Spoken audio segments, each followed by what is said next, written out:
নমস্কাৰ গুৱাহাটী টাইমছৰ সন্ধান অনুষ্ঠানলৈ সকলোকে স্বাগতম জনাইছোঁ আৰু পোনপ্ৰথমে আপোনালোক সকলোকে নৱবৰ্ষৰ হিয়া ভৰা শুভেচ্ছা জ্ঞাপন কৰিছোঁ।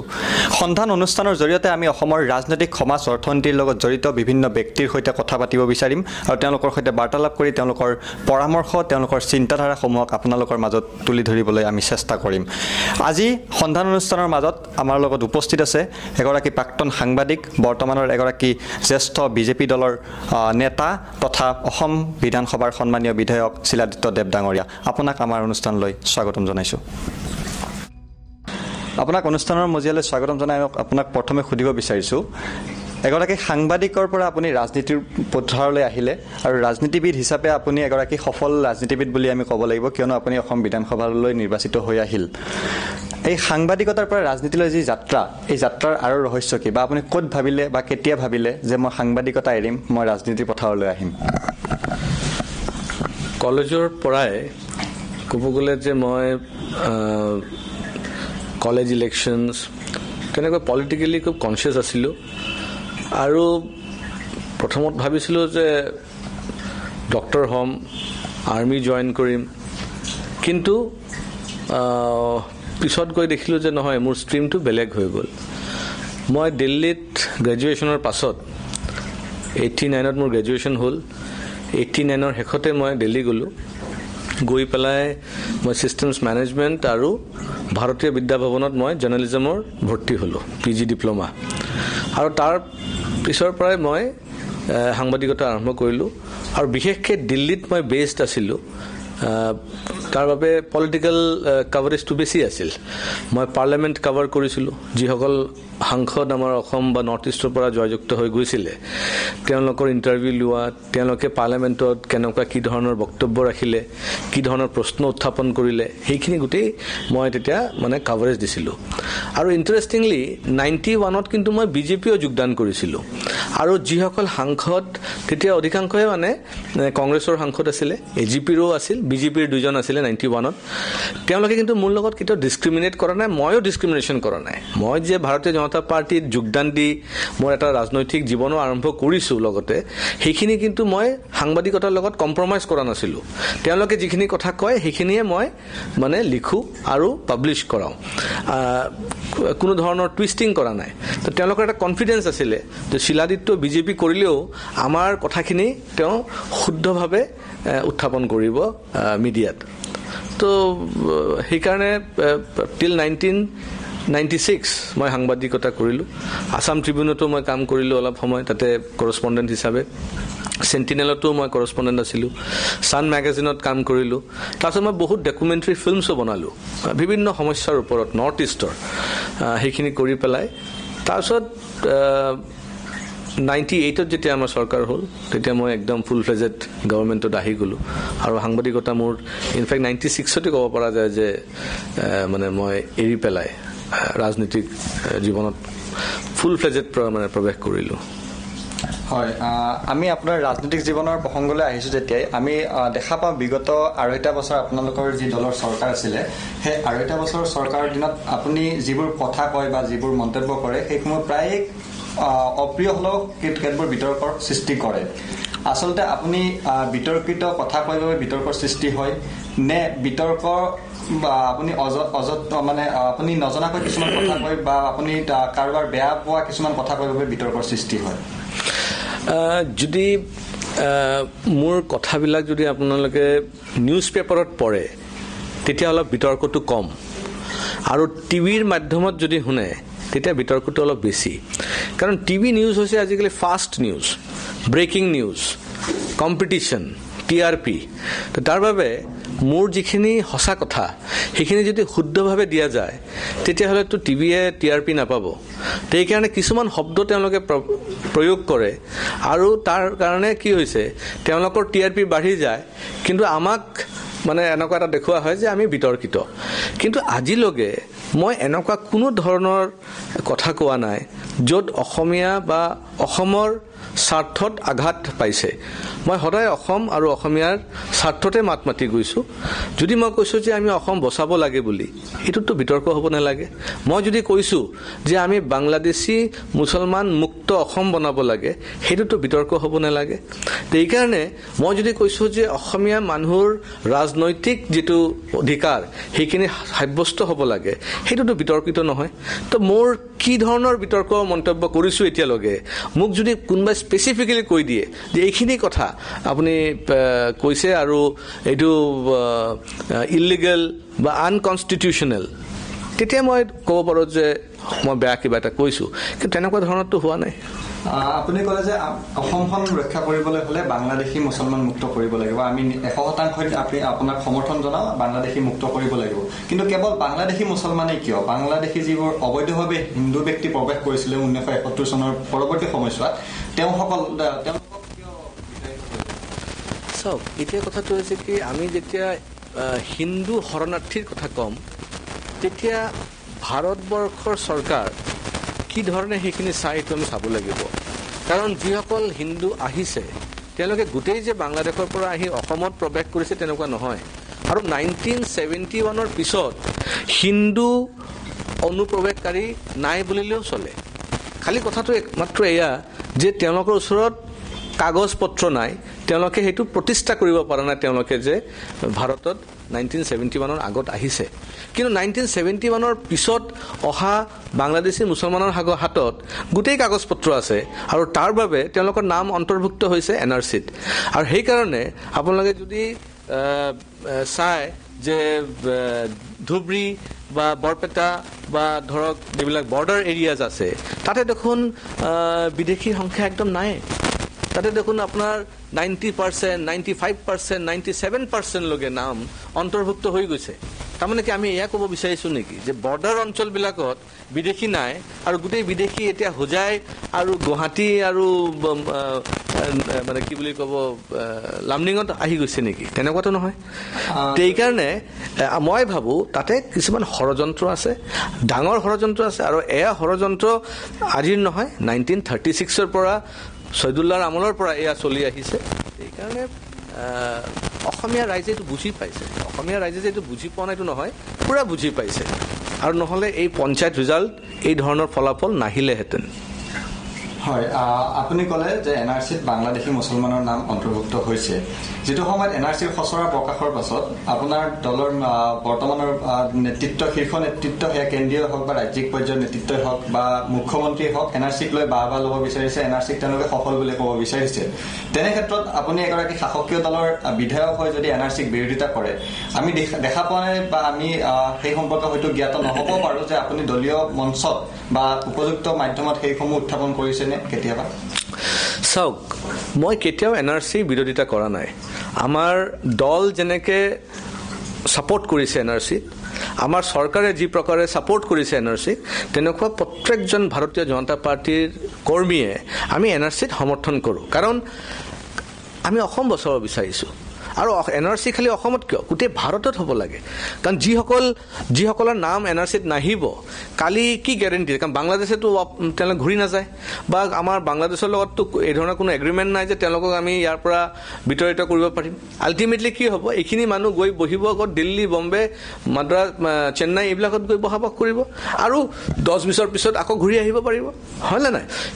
মোৰ কথাটো হ'ল NRC হ'ব লাগে, গোটেই ভাৰতত হ'ব লাগে, কিন্তু শুদ্ধভাৱে হ'ব লাগে। এতিয়া যদি আমি বাংলাদেশ আৰু পাকিস্তানৰ কথা কওঁ, তেওঁলোকৰ জন্ম কেনেকৈ হৈছিল সেইখিনিতো আমি পাহৰিলে নহ'ব।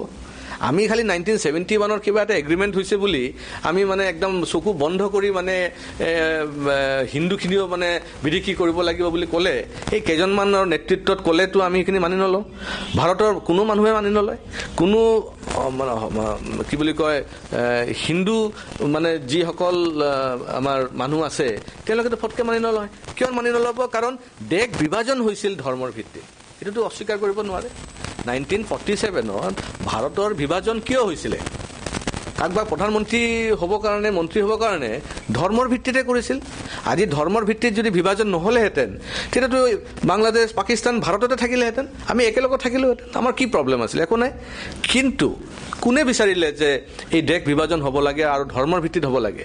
সেইটো আপোনাৰ মুছলিম লীগে কৰিলে, কংগ্ৰেছ পাৰ্টীয়ে কৰিলে, কমিউনিষ্টসকলে কৰিলে, তেওঁলোকৰ নিজৰ স্বাৰ্থ পূৰণ কৰাৰ কাৰণে এইটো বিভাজন কৰিলে আৰু কৰি আমাক দুৰ্ভোগত আমাক ফচাই দিলে। সেইকাৰণে যিসকলে বিচাৰিলে অসমৰ ক্ষেত্ৰতো যেতিয়া জেনেৰেল ইলেকশ্যন হ'ল আপোনাৰ 1947 মানে দেশ বিভাজনৰ প্ৰাক মুহূৰ্তত অসমত out of 108 seats assembly seat, তেতিয়া 108টা ছিট আছিলে, 30টা ছিট মুছলিম লীগ জিকিছিলে। মুছলিম লীগ 30টা ছিট জিকিছিল অসমত। কেনেকৈ জিকিলে? তাৰমানে মুছলমানসকলে মুছলিম লীগক ভোট কৰিছিল। যোৰহাটৰ নিচিনা সমষ্টিৰ পৰা মুছলিম লীগ জিকি আহিছিল। তাৰমানে যোৰহাটৰ মুছলমান মানুহখিনিও মুছলিম লীগক ভোট কৰিছিলে।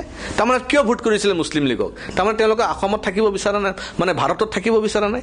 তেওঁলোকে বিচাৰিছিল কি যে অসমটো বাংলাদেশৰ মানে ইষ্ট পাকিস্তান যাব লাগিছিল। বাংলাদেশী মূলৰ মুছলমানসকলেই নহয়, অসমীয়া মূলৰ মুছলমানসকলেও সেই সময়ত তাৰমানে আপোনাৰ মতে সেই সময়ত অসমীয়া মুছলমানসকলেও মুছলিম লীগক সমৰ্থন কৰিছিল বা অসমীয়া মুছলমানসকলেও বাংলাদেশৰ লগত যাব বিচাৰিছিল বুলি আপুনি অভিযোগ উত্থাপন কৰে নেকি? একজেক্টলি 1947ত যদি 30টা ছিট মুছলিম লীগ জিকিছিলে আৰু যোৰহাট ছিট, যোৰহাটৰ নিচিনা এটা আপাৰ আছামৰ এটা ছিট যদি মুছলিম লীগ জিকিছিলে তেতিয়া তাৰ অৰ্থটো কি বুজায়? তাৰমানে তেওঁলোকে বিচাৰিছিল যে তেওঁলোক ভাৰতত নাথাকিব, তেওঁলোকে ইষ্ট পাকিস্তানত যাব। সেইটোতো আমি ধন্যবাদ দিব লাগে সেই সময়ত মানে নেতাজী সুভাষ চন্দ্ৰ বোস তেওঁ আহি পেলাই তেতিয়া গোপীনাথ বৰদলৈ ডাঙৰীয়াক ক'লে যে আপুনি সমৰ্থন বিদ্ৰোহ কৰক ছৈদুল্লাহ চৰকাৰৰ পৰা, আৰু নহ'লে অসম ইষ্ট পাকিস্তানত গুচি যাব। তাৰ বাবে আমাৰ অসম বাচি গ'ল। সেইকাৰণে আমি হিষ্ট্ৰী পাহৰিব নোৱাৰোঁ। আজি আমাক মানে হিষ্ট্ৰী আমি এতিয়া জানিব হ'লে এতিয়া আমি আজমল চাহাবৰ তাত যাব লাগে, তেওঁ আমালোকক শিকায়। কথা বুজিছে নাই? তেনেকৈ নহ'ব নহয়। এভৰিথিং হোৱাট ইজ হেপেনিং আজি অসমত তাৰ এটা হিষ্ট্ৰী আছে, সেইটো পাহৰিলে নহ'ব। খালি 71 দেখালে নহ'ব, 71ৰ পৰা আমি 47লৈ চাব লাগিব। আৰু এটা কথা ক'ব বিচাৰিছোঁ যে যিসকল মুছলিম মানুহ তেওঁলোকে বিচাৰিছিলে যে তেওঁলোক ভাৰতবৰ্ষত নাথাকিব আৰু তাৰ বাবে ভাৰতবৰ্ষৰ ডিভিশ্যন হ'ল আৰু ইষ্ট পাকিস্তান ৱেষ্ট পাকিস্তানৰ জন্ম হ'ল, সেই মানুহসকল তেওঁলোকে ডবল বেনিফিট পালে নে নাই?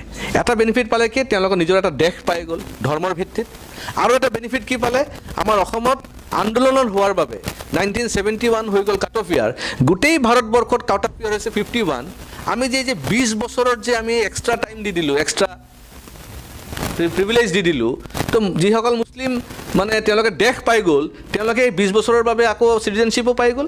তাৰমানে আপুনি যি চুক্তি ডবল বেনিফিট পালে তেওঁলোক।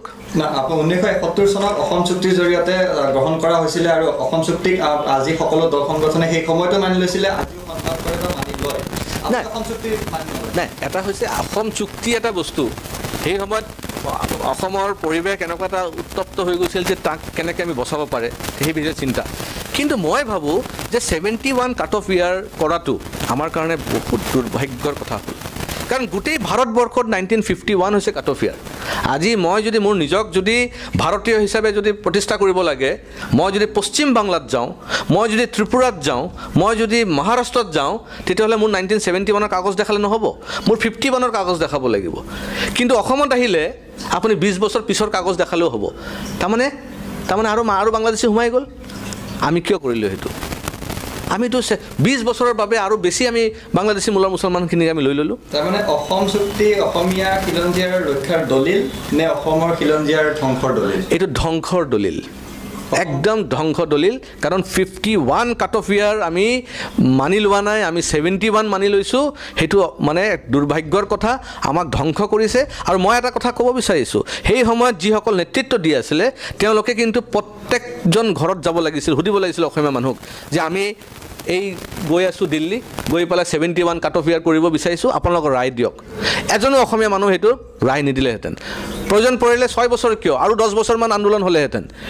কিন্তু 6 বছৰত আন্দোলন শেষ কৰি কিহৰ স্বাৰ্থত? কোনোবা মুখ্যমন্ত্ৰী হ'ব, কোনোবা মন্ত্ৰী হ'ব, সেইটো স্বাৰ্থত গৈ 71 কৰি দিলে ৰাতিৰ ভিতৰত গৈ। এইকাৰণে এইটো দুৰ্ভাগ্যৰ কথা অসম। এইটোতো ব্লাণ্ডাৰ আছিলে সেই আছাম একৰ্ড 1971 মানি লোৱাটো। অসম চুক্তিৰ প্ৰসংগ উত্থাপন হৈছে যেতিয়া আছুৰ প্ৰসংগ উত্থাপন হ'ব আপুনি আছুৰ নাম শুনিলে আপোনাৰ জ্বৰ উঠাৰ দৰে হয় আছুক আপুনি বেয়া পায় নে আছুৰ প্ৰতি আপোনাৰ কোনো ব্যক্তিগত শত্ৰুতা আছে বা সমুজ্জ্বল কুমাৰ ভট্টাচাৰ্যৰ লগত কোনো ব্যক্তিগত শত্ৰুতা আছে নাই নাই আপুনি ক'লে যে আছুৰ ওপৰত কিবা ব্যক্তিত্ব আছে নে সমুজ্জ্বল ভট্টাচাৰ্য প্ৰপাৰেটাৰ নহয় আছুৰ তেওঁ মালিক নহয় আছুত ময়ো আছিলোঁ সৰ্বানন্দ সোণোৱাল ডাঙৰীয়া যেতিয়া সভাপতি আছিলে আৰু আমাৰ সমুজ্জ্বল ভট্টাচাৰ্য ডাঙৰীয়া যেতিয়া জেনেৰেল ছেক্ৰেটাৰী আছিলে ময়ো তেতিয়া আছুত কাম কৰি আছোঁ মই তেতিয়া দিল্লীত আছিলোঁ আপোনালোকে তেওঁলোকক সুধি চাব আপুনি সৰ্বানন্দ সোণোৱালকো সুধি চাব আপোনালোকে সমুজ্জ্বল ভট্টাচাৰ্যক সুধি চাব যে মই তেতিয়া আছুত কাম কৰিছোঁ নাই তেতিয়া মই দিল্লীত আছিলোঁ তেওঁলোকৰ মেক্সিমাম মানে কাৰ্যক্ৰম তেতিয়া দিল্লীত হয় আৰু মই তেতিয়া কামখিনি কৰোঁ কিন্তু কথাটো হৈছে সেইটো নহয় মই কাৰো মানে শত্ৰু নহয় আৰু বেয়া পোৱা কথা নহয় মোৰ অসমৰ স্বাৰ্থ অসমীয়াৰ স্বাৰ্থত কথাটো কৈছোঁ যে মই কিয় মানি ল'ম 71 আজি সেই সময়ত কলেজত পঢ়োঁ একো বুজি নাপাওঁ আৰু সেই সময়ত আন্দোলনৰ সময়তো অধিকাংশ আমাৰ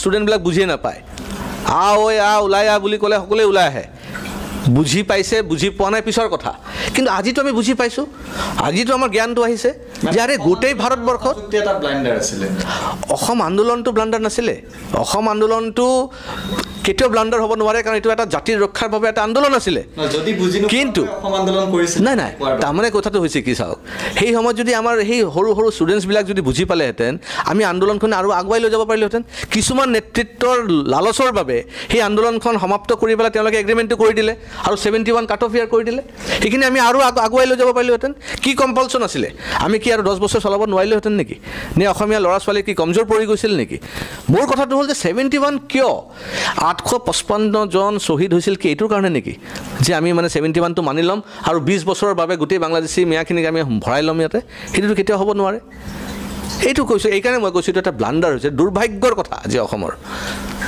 আৰু মই যেতিয়া বেলেগ ৰাজ্যত যাওঁ বেলেগ ৰাজ্যৰ মানুহবিলাকৰ কথা তেওঁলোকে হাঁহে আমাক লৈ কিয়া হৈ ৰা হে আপকা কিয়া কৰ ৰে এইকাৰণে মই কওঁ যে এইটো আমি ৰিভাইজ কৰিব লাগে এইটো আকৌ ভাবি চিন্তা কৰি ক'ব লাগে যে আমাৰ 51টো কাট অফ ইয়াৰ অসমৰ ক্ষেত্ৰতো হ'ব লাগে এই সম্পৰ্কে এটা গোচৰ চলি আছে উচ্চতম ন্যায়ালয়ত অসমৰ নাগৰিকত্বৰ সম্পৰ্কে 1951 চন হ'ব লাগে বা 1971 চনৰ পৰিৱৰ্তে এই গোচৰটো বৰ্তমান সাংবিধানিক বিচাৰপীঠত বিচাৰাধীন হৈ আছে তেনে প্ৰেক্ষাপটত যিখন NRC প্ৰস্তুত হৈ আছে 1971 চনক লৈ এইখন NRCক লৈ আপুনি আশাবাদী নে বা এই NRCখন সম্পূৰ্ণৰূপে নাইকিয়া হৈ যোৱাৰ কিবা অৱকাশ আছে নেকি যদি সেই গোচৰটো নিষ্পত্তি হয় চাওক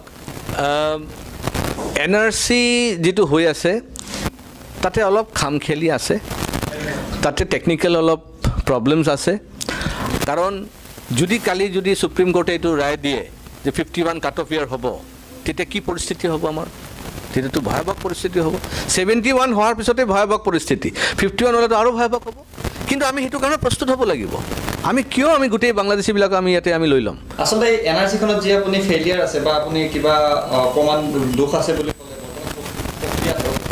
আচলতে কাৰ দোষ এয়া সুপ্ৰিম কোৰ্টৰ যিভাৱে তেওঁলোকে নিৰীক্ষণ কৰিব লাগিছিল তাত নিৰীক্ষণ হোৱা নাই নে প্ৰতীক হাজেলাই নিজৰ দায়িত্বসমূহ পালন অন্য কিবা চাওক গোটেই বস্তুটো ডিপেণ্ড কৰি আছে আপোনাৰ 1955 চিটিজেনশ্বিপ এক্ট আৰু আসাম একৰ্ডৰ ওপৰত এইকাৰণে কিছুমান বাধ্যতাৰ মাজেৰে সুপ্ৰিম কোৰ্টে তেওঁলোকৰ কামখিনি কৰি আছে এতিয়া যিটো গোচৰ আহি গ'ল যে 51 কাট অফ ইয়াৰ কিয় নহ'ব সেইখিনিৰ ওপৰত কিন্তু নিৰ্ভৰ কৰিব আগন্তুক দিনত অসমৰ এই NRCৰ যে প্ৰক্ৰিয়া তাৰ পৰিস্থিতি কেনে হ'ব মই ভাবোঁ মই ঈশ্বৰৰ ওচৰত প্ৰাৰ্থনা কৰিম যে সেই গোচৰটো যেন ভালকৈ বিচাৰ হয় আৰু 51 যদি কাট অফ ইয়াৰ হৈ যায় আমি অসম আৰু অসমীয়াক বচাব আৰু মানে ভালকৈ পাৰিম কাৰণ গোটেই ভাৰতবৰ্ষৰ 51 হ'ব আমাৰ অসমত কিয় নহ'ব আৰে অসমত আন্দোলন হৈছে মানুহ মৰিছে ত্যাগ কৰিছে তাৰপিছত 51 কিয় 47 হ'ব লাগিছিল কাট অফ ইয়াৰ কিন্তু বাৰু ঠিক আছে আমি 47 নাপালোঁ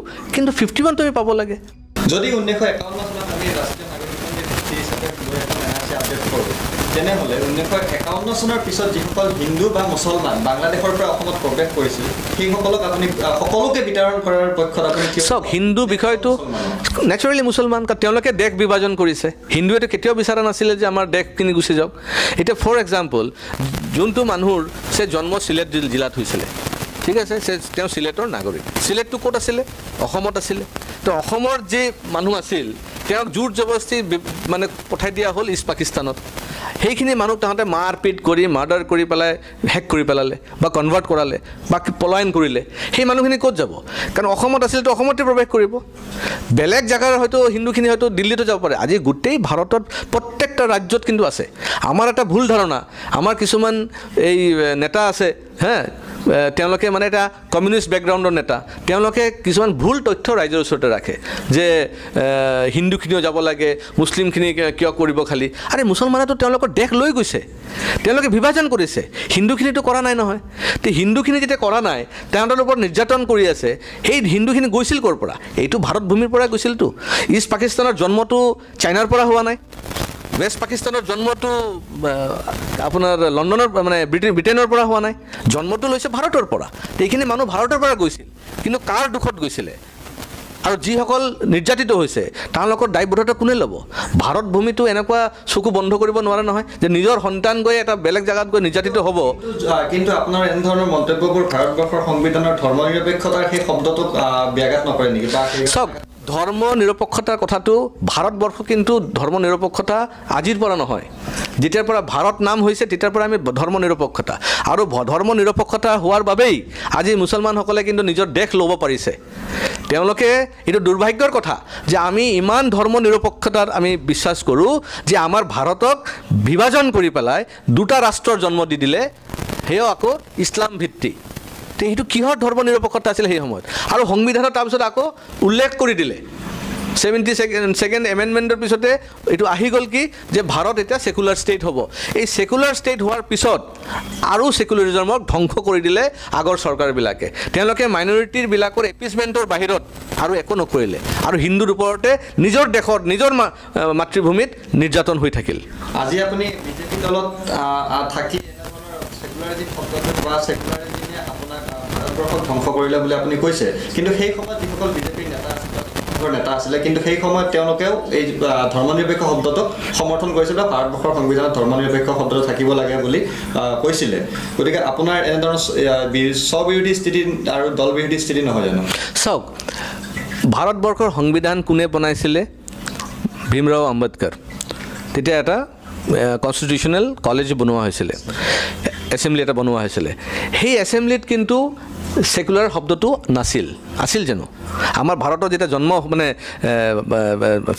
স্বাধীনতা হ'ল, তাৰপিছত কনষ্টিটিউশ্যন হ'ল আপোনাৰ, সেই প্ৰথম যেতিয়া কনষ্টিটিউশ্যন যেতিয়া আমাৰ একচেপ্ট হ'ল তেতিয়া কিন্তু ছেকুলাৰ শব্দটো নাছিলে, বহুত পিছত আহিছে। কোনে কৰিলে, কিয় কৰিলে, কি স্বাৰ্থত কৰিলে, কোনটো লবিয়ে কৰিলে, সেইখিনি আলোচনাৰ বিষয়। মই আজিও কওঁ যে মই ছেকুলাৰিজমৰ বিপক্ষে নহয়, কাৰণ হিন্দুত্বৰ এটা ডাঙৰ গুণ আছে যে আমি সকলোক লৈ থাকিব পাৰোঁ। আমি ইছলামকো আমি গ্ৰহণ কৰিব পাৰোঁ, আমি খ্ৰীষ্টানৰ লগত থাকিব পাৰোঁ, আমি সকলো ধৰ্মক লৈ থাকিব পাৰোঁ। কিন্তু সেই বুলি হিন্দু মাইনৰিটি হৈ যাব আৰু ইছলামক মেজৰিটি কৰিব লাগিব, আৰু আগতে দুটা দেশ আমি জন্ম দিছোঁ, এতিয়া আৰু 5টা দেশ জন্ম দিব লাগে, তাৰ বিৰোধিতা মই কৰোঁ। আপোনাৰ বক্তব্যবোৰত এটা হিন্দু প্ৰীতি পৰিলক্ষিত হয়। আচলতে অসম বিধানসভাত বা অসমৰ মন্ত্ৰীসভাত বৰ্তমান এটা মন্ত্ৰীপদ খালী আছে। আপুনি যিবোৰ বক্তব্য কৰে বা মন্তব্য ৰাখে, RSSক সন্তুষ্ট কৰি সেই মন্ত্ৰীপদ লাভ কৰাৰ আশাত আপুনি এনেধৰণৰ মন্তব্যবোৰ কৰে নেকি, নে আপুনি অন্য কোনো এজেণ্ডা আছে? আপুনি এই মন্ত্ৰীপদটো বিগত 2.5 বছৰ ধৰি খালী আছে, এতিয়া 3 বছৰ হৈ যাব চাগে, হয়তো 5 বছৰো পাৰ হৈ যাব পাৰে। তো কি লাভ হ'ল মই এইখিনি কৈ পেলাই? মইতো এইটো উদ্দেশ্যত কোৱা নাই। সেইকাৰণে এইটো নহয় যে মন্ত্ৰিত্ব পোৱাৰ কাৰণে মই এইবিলাক কৈ আছোঁ। মই BJP জইন কৰিছিলোঁ 1991ত, 26 বছৰৰ ওপৰ হৈ গ'ল। এটা আইডিঅলজিত চলি আছোঁ। মই এইবিলাক দল বাগৰি যোৱা মানুহ নহয়। সেইকাৰণে মন্ত্ৰিত্বৰ লোভত নহয়, আইডিঅলজিৰ কাৰণে দৌৰি আছোঁ। ভাৰতীয় জনতা পাৰ্টীৰ যিটো ফিলচফি, আইডিঅলজি, সেইবিলাক লৈ মানুহৰ ওচৰতে গৈ আছোঁ, আৰু সেইবিলাক কৰি থাকিম মই। দুটা বিষয়, নাগৰিকত্ব সংশোধনী বিধেয়কক সমগ্ৰ ব্ৰহ্মপুত্ৰ উপত্যকাৰ সেয়া মুছলমানেই হওক বা হিন্দুৱেই হওক সকলোৱে বা জনগোষ্ঠীয় দল সংগঠন সকলোৱেই বিৰোধিতা কৰিছে, নাগৰিকত্ব সংশোধনী বিধেয়ক নালাগে বুলি কৈছে। কিন্তু আপোনাক দেখিবলৈ পাইছোঁ যে আপুনি নাগৰিকত্ব সংশোধনী বিধেয়কৰ সমৰ্থন কৰে বা লাগে বুলি কয়। হোজাই সমষ্টিত যদি আমি লক্ষ্য কৰোঁ, হোজাই সমষ্টিত অধিকাংশ ভোটাৰেই কিন্তু বাংলাভাষী হিন্দু সম্প্ৰদায়ৰ লোক। গতিকে আপুনি সেই ভোট বেংকটোৰ স্বাৰ্থত বা ভোট বেংকটো সুৰক্ষিত কৰি ৰখাৰ বাবে এনেধৰণৰ মন্তব্য কৰি আছে নেকি? চাওক, হিন্দুৰ কাৰণে মাত এইকাৰণে মাতিব লাগিব কাৰণ হিন্দুৰ কাৰণে আগতে কোনো মাত মাতি অহা নাই। আৰু তাৰ বাবেই দেশ বিভাজন হৈছিল আৰু মাইনৰিটিৰ কাৰণে মাতিবৰ কাৰণে বহুত পাৰ্টি আছে কংগ্ৰেছ পাৰ্টিটো উঠি পৰি লাগিছিল একদম আগৰ পৰাই আৰু AIUDFটো জন্মই ল'লে বাংলাদেশী মুছলমানৰ পৰা সেইকাৰণে AGPও আজিকালি অলপ চলপ গৈ পেলাই লাগি আছে তাতে সেইকাৰণে তেওঁলোকৰ মাত মাতিবৰ কাৰণে বহু দল সংগঠন আছে কিন্তু হিন্দুৰ কাৰণে মাত মাতিবৰ কাৰণে মই আছোঁ হিন্দুৰ কাৰণে মাত মাতিবৰ কাৰণে BJP আছে প্ৰত্যেকজন কৰ্মী আছে আমি যদি গোটেইকেইজন বিধায়কৰ ভিতৰত চাওঁ কেৱল আপোনাকে বেছি সৰব হোৱা দেখা পাওঁ অন্য কেইগৰাকী বিধায়কতকৈ তেওঁলোকে আপত্তিটো কৰা নাই কোনে কোনোবা কৈছে নেকি কিন্তু ৰঞ্জিত দাস ডাঙৰীয়াই কিন্তু আপোনাৰ বক্তব্যক এনেধৰণৰ বক্তব্য নাৰাখিবলৈ কোৱা বুলি আমাক ৰাজহুৱাভাৱে তেওঁ মন্তব্য কৰিছিল সংবাদ মাধ্যমৰ আগত নাই সেইটো হয়তো ক'ৰবাত মিছআণ্ডাৰষ্টেণ্ডিং এটা আছিলে ৱাৰ্ড শব্দ লৈ পেলাই সেইটো শব্দৰ ক্লেৰিফিকেশ্যন যেতিয়া হৈ গ'ল তেতিয়া কোনো আপত্তিটো কৰা নাই মানে আপুনি যিবোৰ বক্তব্য ৰাখে তাত দলৰ কোনো আপত্তি নাই বা কেনেকৈ থাকিব মই দলৰ আইডিঅলজিৰ বাহিৰে একো কথাই কোৱা নাই দলৰ আপোনাৰ ওপৰত কোনো ধৰণৰ ৰেষ্ট্ৰিকশ্যন নহয় হিন্দুৰ কথা ক'লে ভাৰতীয় সংবিধানত কোনো অপৰাধ নহয় কাৰণ হিন্দু বাচিলে এই দেশ ধৰ্ম নিৰপেক্ষতা থাকি যাব এই হিন্দু যেতিয়া আপোনাৰ পাৰ্চেণ্টেজ 80%ৰ পৰা গৈ যেতিয়া 40% পাব এই দেশ ইছলাম ৰাষ্ট্ৰ হ'ব যেনে ইষ্ট পাকিস্তান হৈছিল যেনে ৱেষ্ট পাকিস্তান হৈছিলে তো হিন্দু যদি মেজৰিটি থাকে তেতিয়াহে ইয়াতে মুছলমানো থাকিব পাৰিব খ্ৰীষ্টানো থাকিব পাৰিব সকলো ধৰ্মৰ মানুহ থাকিব পাৰিব মানে যদি হিন্দু বাংলাদেশীসকল বা বংগদেশৰ মানে বাংলাদেশৰ হিন্দু লোকসকল যদি অসমত আহে তেনেহ'লে নহয় অসমত নহয় আপোনালোকে এটা বস্তু মনত ৰাখিব মই সাংবাদিক বন্ধুসকলকো এটা ৰিকুৱেষ্ট কৰিম অলপ পঢ়া শুনা কৰিব লাগে বাংলাদেশ এটা দেশ অসম হৈছে এটা ৰাজ্য অসম এতিয়া সোণৰ অসম হৈ থকা নাই কাৰণ অলৰেডি মুছলমানে আপোনাৰ 11টা জিলা কব্জা কৰি পেলালে ঠিক আছে আৰু তেওঁলোকৰ পপুলেশ্যন এতিয়া হৈছে 42% তো এটা মুছলিম ৰাষ্ট্ৰৰ পৰা হিন্দুখিনি ওলাই আৰু এটা অলমষ্ট মানে মুছলিম ৰাজ্যত সোমাব আহিব জানো তেওঁলোকে বেলেগ ৰাজ্যত যাব ইয়াতে অলৰেডি সংঘাত চলি আছে মাৰপিট চলি আছে মাটি কাৰাকাৰী চলি আছে সত্ৰৰ মাটি বেদখল কৰি আছে চৰকাৰী মাটি বেদখল কৰি আছে তাত আহি পেলাই তাত সেই অশান্তি পাই পেলাই আকৌ ইয়াতে অশান্তি পাবলৈ আহিব নেকি কোনো হিন্দু শৰণাৰ্থী অসমত 1971ৰ পিছত অহা নাই যিখিনি আহিছে 71ৰ আগত আহিছে কিন্তু তেওঁলোকৰ কাগজ পত্ৰৰ অভাৱত আজি এইখিনি প্ৰব্লেম ফেচ কৰিবলগীয়া হৈছে আপুনি হুজাইত যাব যদি চাব 31% মানুহৰ নাম অহা নাই তাৰমানে এওঁলোকে কি চব আহি গ'ল নেকি বাংলাদেশৰ পৰা সেইটো নহয় তেওঁলোক আহিছে 71ৰ বহুত আগত কিন্তু কাগজৰ অভাৱ আজি ভাৰতবৰ্ষৰ যিকোনো ৰাজ্যত যদি NRC কৰা হয় 99% মানুহ কাগজ দেখাব নোৱাৰিব আপুনি কেৰালাত পাতি লওক NRC আপুনি মধ্যপ্ৰদেশ বা ৰাজস্থানত পাতক NRC তাতে যদি আপুনি কয় যে 1950 তাহাঁতৰতো কাট অফ ইয়াৰ 1951 যদি সকলোক যে কয় না 51ৰ কাগজ দেখাওক আৰু NRCৰ নাম অন্তৰ্ভুক্ত কৰক 99% মানুহৰ নাম কাটি যাব তে সেই বুলি কি গোটেই মহাৰাষ্ট্ৰ মধ্যপ্ৰদেশ কেৰালাৰ মানুহ কি বিদেশী হৈ যাব নেকি সেইটোতো নহয় আজি অসমীয়া মানুহ সঁচা কথা ক'ব গ'লে যদি OI ফেচিলিটিটো নাথাকিলেহেঁতেন তেতিয়া 100 জনত 70 জন অসমীয়া মানুহৰ নামো বাদ পৰিলেহেঁতেন কাৰ ঘৰত কাগজ আছে 1971ৰ আগত বহুত অসমীয়া মানুহ নাই কিন্তু অসমীয়া মানুহক OI ফেচিলিটি দিয়াৰ কাৰণে তেওঁলোকৰ নামটো টাইটেল বেচিছত NRCত আহি গ'ল বঙালীখিনি ফচি গ'ল কথা বুজা নাই এইকাৰণে এইটো এটা অলপ ডিছক্ৰিমিনেশ্যন আছে ক'ৰবাত কিন্তু সেইটো অসমৰ কাৰণে ক্ষতি আজি ধৰি ল'লোঁ আমি চিটিজেনশ্বিপ এমেণ্ডমেণ্ট বিল পাছ হৈ গ'ল আৰু আমি হিন্দুখিনি ইয়াৰ পৰা শ্বিফ্ট কৰি দিওঁ বেলেগ ৰাজ্যত লৈ যাওঁ অসমৰ কি লাভ হ'ব অসমটো 42% ইছলাম আছে আৰু 50 ক্ৰছ কৰি যাব তাৰপিছত তো অসমটো আৰু অসমীয়াৰ হৈ নাথাকে অসমটো অসমীয়া হৈ নাথাকে কাৰণ ইছলাম ধৰ্মত ভাষাৰ কোনো গুৰুত্ব নাই সেইটো মনত ৰাখিব ইছলাম ধৰ্ম হৈছে ইউনিভাৰ্চেল ব্ৰাদাৰহুড মানে বিশ্বৰ সকলো মুছলমান তেওঁলোক একে ভাই য'ত য'ত যাব তাত তাৰ নিজৰ লেংগুৱেজ কৰিব কালি যেতিয়া ইয়াতে মুছলিম পপুলেশ্যন 50% হৈ যাব তেতিয়া অসমীয়া কথা ভাষা তেওঁলোকে বিসৰ্জন দি পেলাই তেওঁলোকৰ নিজৰ ভাষাটো আকৌ কথা পাতিব কিন্তু আমি যদি চাওঁ আপুনি যিকেইখন জিলাৰ কথা কৈছিলে সেয়া যদি ধুবুৰী হওক বা গোৱালপাৰাই হওক সেইসমূহ বা বৰপেটা জিলাত মুছলমান প্ৰাধান্য জিলা হিচাপে বৰ্তমান আমি সেইসমূহ জিলাৰ নামেই ল'ব লাগিব কিন্তু সেইসমূহ জিলাতে কিন্তু আজি অসমীয়া বিদ্যালয় এখন চলে সেইসমূহ জিলাতে কিন্তু অসমীয়া পাঠ্যপুথি ছাত্ৰ ছাত্ৰীয়ে পাঠ কৰে আমাৰ গুৱাহাটী মহানগৰী বা অন্য জিলাবোৰতকৈ এই সম্পৰ্কত আপুনি কেনেদৰে ক'লে যে নাই ৰ'ব এতিয়া কথা বহুত ইণ্টাৰেষ্টিং কথা মানে আপোনাৰ কুৱেশ্যনটো মোৰ এইকাৰণে ভাল লাগিছে কাৰণ অখিল গগৈ এই ধৰণৰ মন্তব্যবিলাক কৰে হোজাইত আহিব আপুনি চাব কিমান আমাৰ অসমীয়া স্কুল আছে আৰু তাতে ল'ৰা ছোৱালীবিলাক অসমীয়াত পঢ়ে নে বঙালীত পঢ়ে আজিকালি বঙালী ঘৰত জেনেৰেলি বঙালী বুলি নহয় অসমীয়া মানুহখিনিও ল'ৰা ছোৱালীবিলাকক ইংলিছ মিডিয়ামত পঢ়ায় ফাৰ্ষ্ট প্ৰিফাৰেঞ্চ কাৰণ তেওঁলোকে কম্পিটিশ্যনত যাব লাগিব তেওঁলোকে ইঞ্জিনিয়াৰ হ'ব লাগিব ডক্টৰ হ'ব লাগিব বেংক চাকৰি পাব লাগিব IPS IAS পাব লাগিব ACS পাব লাগিব ইংলিছ মিডিয়ামত পঢ়ে কিন্তু আজি ধুবুৰীত বা বৰপেটা বা কিছুমান মুছলিম জিলাবিলাকত এটা দুটা পাঁচটা আপুনি অসমীয়া স্কুল পাব কিন্তু মাদ্ৰাছা কিমান খুলি আছে এইখন হিচাপ ল'ব শ মাদ্ৰাছা খুলি আছে গাঁওবোৰে তেওঁলোকে চহৰত এটা অসমীয়া স্কুল দেখায় কিন্তু ভিতৰত শ মাদ্ৰাছা চলি আছে তেওঁলোকৰ যিটো জেহাদী চিন্তাধাৰা সেইখিনি কিন্তু ঠিক পূৰণ কৰি আছে এইকাৰণে এইটো নাভাবিব যে খালি কেইটামান মানে সেই অসমীয়া স্কুল খুলি আৰু ডিঙিত অসমীয়া গামোচা লৈ অসমীয়া ভাষা ক'লেই অসমীয়াৰ উদ্ধাৰ হ'ব এইটো ভুল ধাৰণা কাৰণ যেইদিনা ইছলাম মানুহ পাৰ্চেণ্টেজ 50%ৰ ক্ৰছ কৰি যাব অসম তেতিয়া ভাষাৰ কোনো মৰ্যাদা নাথাকিব অসমত আপুনি মাদ্ৰাছাৰ প্ৰসংগ উত্থাপন কৰিলে কেন্দ্ৰত আপোনালোকৰ চৰকাৰ ৰাজ্যত আপোনালোকৰ চৰকাৰ হোম বিভাগ আপোনালোকৰ লগত আছে তেনেহ'লে যদি মাদ্ৰাছাবোৰত যদি আপুনি কোৱাৰ দৰে জেহাদীৰ কাৰ্যকলাপ চলিছে বা চিন্তাধাৰা চলিছে আপোনালোকে আজি পৰ্যন্ত কেইমানখন মাদ্ৰাছা বন্ধ কৰিলে বা তেনেধৰণৰ মাদ্ৰাছা চিনাক্ত কৰিছে চাওক এতিয়া কথাটো হ'ল কি জিহাদ বুলি ক'লে এইটোতো নহয় তেওঁলোকে বন্দুক লৈ পেলাই তাতে যুদ্ধ কৰি আছে তেওঁলোকৰ যিটো ব্ৰেইন ৱাশ্বিং সেই বস্তুটো তেওঁলোকক কি তৈয়াৰ কৰি আছে সেইখিনি আমি বুজিব লাগিব খালি বন্দুক লৈ পেলাই যে কাজিয়া এখন কৰিলে মাৰপিট কৰিলে যে ভয়টো নহয় আজি কি আমাৰ অসমত কি আমি জেহাদী ধৰা নাই কেইদিনমান আগতো এৰেষ্ট হৈ গৈছে 5জন ব্যক্তিক এৰেষ্ট কৰিছে সেইটো আপুনি কি ক'ব তেতিয়া কথাটো হৈছে কি এই মুহূৰ্তত আমি জেহাদীৰ চেহাৰা আমি অসমত দেখা নাই এই কাৰণে দেখা নাই কাৰণ এইটো এটা মানে তেওঁলোকৰ কেম্প আৰু য'ত কেম্প বনায় তাত সংঘাত নহয় ইয়াৰ পৰা গৈ বেলেগত তেওঁলোকে সংঘাত কৰে আকৌ লুকুৱাবৰ কাৰণে ইয়াতে বসবাস কৰে কালি যেতিয়া ইয়াত ফুটি যাব ভয়াৱহ পৰিস্থিতি হ'ব আলফাৰ নেতাক যদি আমি লক্ষ্য কৰোঁ আলফাৰ নেতা আলফা স্বাধীনৰ নেতাই হওক বা আলফা আলোচনাপন্থী আলফাই হওক আপোনাক প্ৰায়ে সমালোচনা কৰে বিভিন্ন বক্তব্যক লৈ আলফাৰ সমালোচনা আপুনি কেনেধৰণে গ্ৰহণ কৰিব চাওক এতিয়া আলফাত বহুত বিভাজন এতিয়া এই বিষয়ে এতিয়া কমেণ্ট কৰা ভাল হ'ব জানো কাৰণ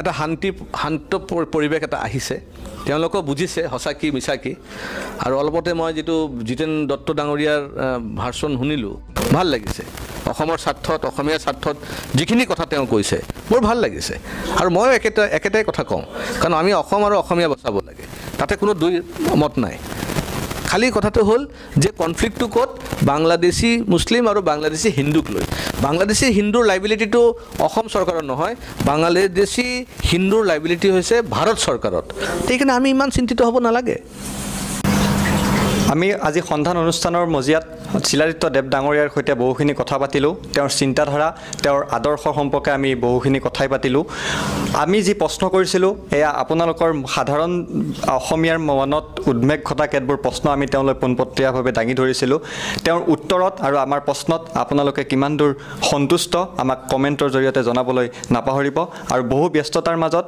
শিলাদিত্য দেৱ ডাঙৰীয়া আপুনি আমাক এইখিনি সময় দিয়াৰ বাবে আপোনাক ধন্যবাদ জ্ঞাপন কৰিছোঁ আৰু পুনৰ লগ পোৱাৰ প্ৰতিশ্ৰুতিৰে আজিৰ অনুষ্ঠান সামৰিছোঁ